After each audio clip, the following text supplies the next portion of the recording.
Well, hello. Well, the last time I spoke with you, I was in Tennessee.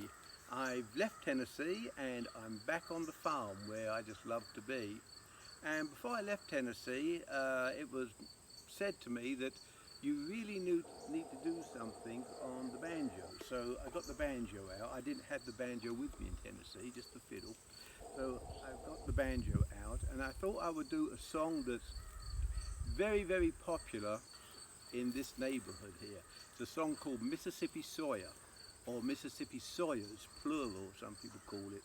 But before I do that, I'd like to share with you a little bit of history about the tune, because the thing about this folk music and old tunes is that they usually have interesting histories. So Mississippi Sawyers probably originated in France, because there's a song tune in France called Sawyer, which means, forgive my pronunciations, which means it's going to be okay, everything is fine, all is well.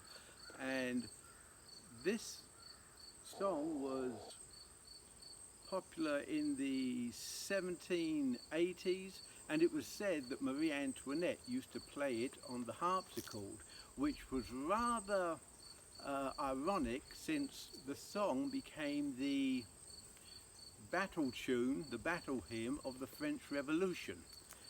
Sawyer, Edith Piaf made a recording of it one time.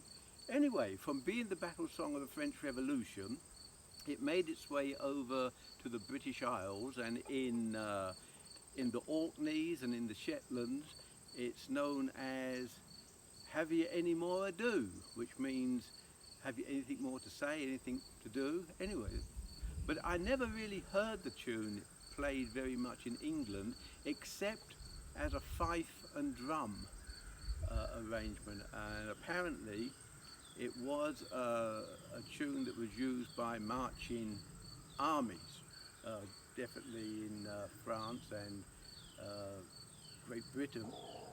And I mention this because at the Battle of Waterloo, after the British defeated Napoleon's army, the band struck up with the fife and the drums.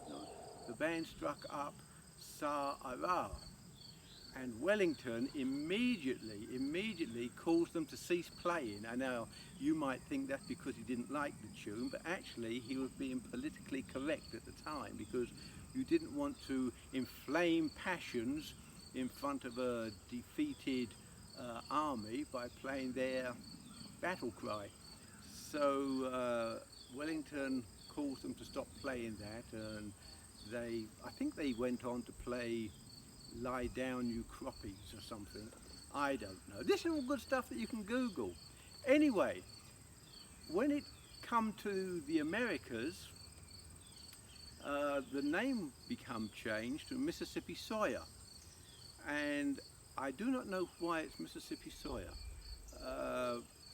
One explanation was given to me, that sometimes when the Mississippi River would flood, it would wash trees off of the embankments, and these trees would become obstructions to the boats and the navigating traffic on the Mississippis. And when a tree would pop up and get in your way, they say, "Oh, there's the old Mississippi Sawyer coming on to do something." Anyway, this is stuff I really don't know. I just want to impress upon you, it's a very, very old tune, and to play this, if you are a banjo picker, you need to be tuned in open D, which will be E, B, A, D, A.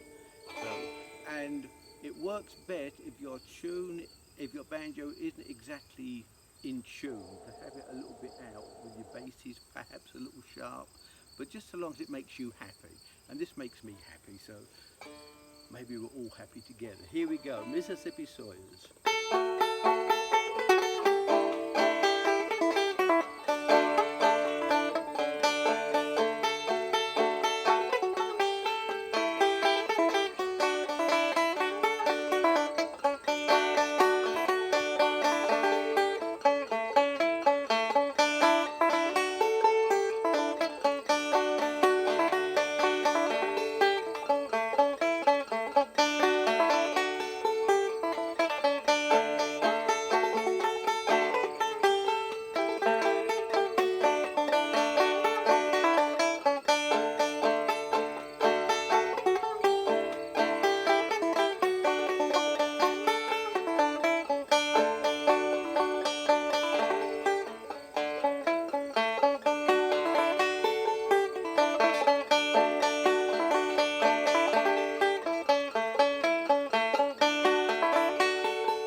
now, go and put a smile on someone's face.